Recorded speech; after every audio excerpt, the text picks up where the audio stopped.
ചെറിയ പ്രായത്തിൽ ജീവിതത്തിൻ്റെ യാഥാർത്ഥ്യങ്ങളെക്കുറിച്ച് പൂർണ്ണമായ ബോധ്യമില്ലാതെ പ്രണയത്തിന് പുറകെ പോകുന്നവരുണ്ട്. തിരുവനന്തപുരം നാലാഞ്ചിറയിലെ 36-കാരിയായ ഹസീന ബീവിയുടെ ജീവിതവും അത്തരമൊരു തുടക്കമായിരുന്നു. 18-ാം വയസ്സിൽ വീട്ടുകാരുടെ എല്ലാ എതിർപ്പുകളെയും അവഗണിച്ച് മറ്റൊരു മതവിഭാഗത്തിൽപ്പെട്ട സുരേഷ് എന്ന വ്യക്തിയുടെ കൂടെ ഹസീന ഇറങ്ങിപ്പോയി. എന്നാൽ ആ പ്രണയകാലത്തിൻ്റെ ആവേശം മാറിയപ്പോൾ കാത്തിരുന്നത് തികച്ചും വ്യത്യസ്തവും ക്രൂരവുമായ ഒരു യാഥാർത്ഥ്യമായിരുന്നു. മറ്റൊരു മതത്തിലേക്കും പുതിയൊരു ചുറ്റുപാടിലേക്കും മാറിയ ഹസീനയ്ക്ക് ഒന്നിച്ച് താമസിക്കാൻ തുടങ്ങിയ നാൾ മുതൽ ജീവിതത്തിൽ വലിയ കലഹങ്ങളാണ് നേരിടേണ്ടി വന്നത്.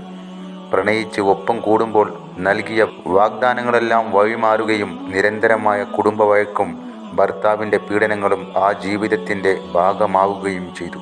ഇതിനിടയിൽ അവർക്ക് 4 കുട്ടികൾ ജനിച്ചുവെങ്കിലും ആ മക്കൾക്ക് എന്നും കാണേണ്ടി വന്നത് മാതാപിതാക്കൾ തമ്മിലുള്ള ക്രൂരമായ വഴക്കുകളും അമ്മ അനുഭവിക്കുന്ന നരകയാതനകളുമായിരുന്നു. ഭർത്താവിൻ്റെ ക്രൂരമായ ഉപദ്രവങ്ങൾ സഹിക്കാൻ കഴിയാതെ ഒടുവിൽ ഹസീന സ്വന്തം വീട്ടിലേക്ക് അഭയം തേടിപ്പോയി. എന്നാൽ അമ്മയില്ലാത്ത വീട്ടിൽ നിന്ന് സ്കൂളിൽ പോകില്ലെന്ന് മക്കൾ വാശി പിടിച്ചതോടെ മക്കളുടെ ഭാവി ഓർത്ത് അവൾക്ക് വീണ്ടും ആ നരകതുല്യമായ വീട്ടിലേക്ക് തന്നെ തിരിച്ചു വരേണ്ടി വന്നു.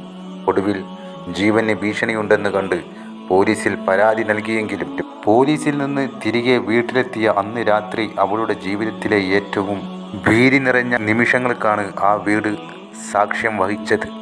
രാവിലെ സ്കൂളിൽ പോകാനിരുന്ന ആ 4 മക്കളുടെ കൺമുന്നിൽ വെച്ചാണ് അച്ഛനായ സുരേഷ് അമ്മ ഹസീനയുടെ കഴുത്തറുത്ത് കൊലപ്പെടുത്തിയത്.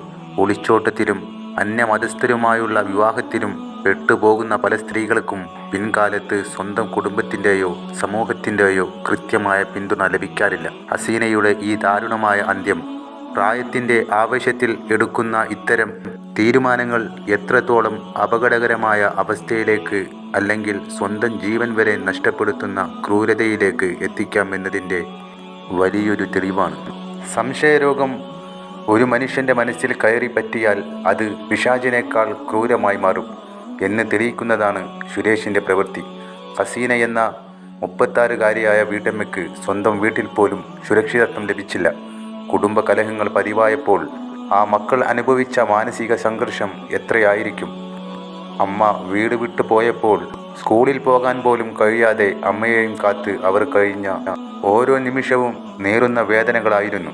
ഒടുവിൽ അമ്മ തിരിച്ചെത്തിയപ്പോൾ അത് വീടിന് സന്തോഷം നൽകുമെന്ന് കരുതിയവർക്ക് ലഭിച്ചത് ജീവിതകാലം മുഴുവൻ മറക്കാനാകാത്ത ഒരു ആഘാതമായിരുന്നു.